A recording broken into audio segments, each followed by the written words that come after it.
ஹெல்தியான உடல்நிலை வேணும் அப்படின்னா நம்ம எல்லாருமே ஹெல்தியான உணவை சாப்பிடணும். நிறைய விஷயங்கள்ல உணவே நமக்கு மருந்தா இருக்கு. இந்த உணவே மருந்து அப்படிங்கிறது நம்ம தமிழ்ல பழமொழியா கூட இருக்கு. உலக அளவில் அதை ஃபாலோ பண்ணிட்டு இருக்காங்க. ப்ராப்பரான ஃபுட்டு, ஹெல்தியான ஃபுட் இருந்துச்சு அப்படின்னாலே நமக்கு லைஃப் லாங் எந்த ப்ராப்ளமுமே வராது. ஆனால் அந்த ஃபுட்டை எக்ஸஸாக எடுத்துக்கிட்டாலும் சரி, குறைவாக எடுத்துக்கிட்டாலும் சரி, ப்ராப்ளம் கண்டிப்பாக காத்திருக்கு. நிறைய பேர் ஃபேஷனுக்காக மார்னிங் பிரேக்ஃபாஸ்ட்டை ஸ்கிப் பண்ணிட்டு போவாங்க. இது ஃபேஷன் அப்படின்னு நினைச்சாலும் சரி, இல்லை டைம் இல்லை அதனால சாப்பிடல அப்படின்னு நினைச்சாலும் சரி, ரெண்டுமே உங்க உடலுக்கு ஹார்ம் ஏற்படுத்தக்கூடியது தான். மத்தியானம் லஞ்சை விட காலையில் பிரேக்ஃபாஸ்ட் ரொம்பவே முக்கியம் அப்படின்னு சொல்றாங்க.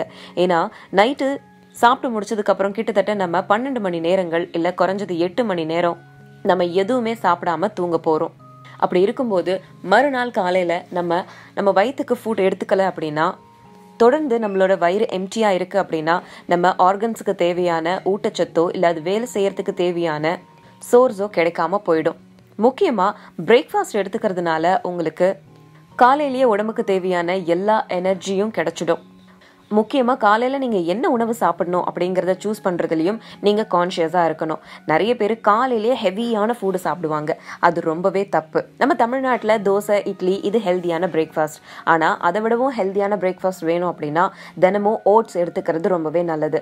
அதுல ஃபைபர், விட்டமின், பொட்டாசியம், அயன் அப்படி இப்படின்னு நிறைய இருக்கிறதுனால தினமும் ஓட்ஸ் எடுத்துக்கிறது ரொம்பவே நல்லது.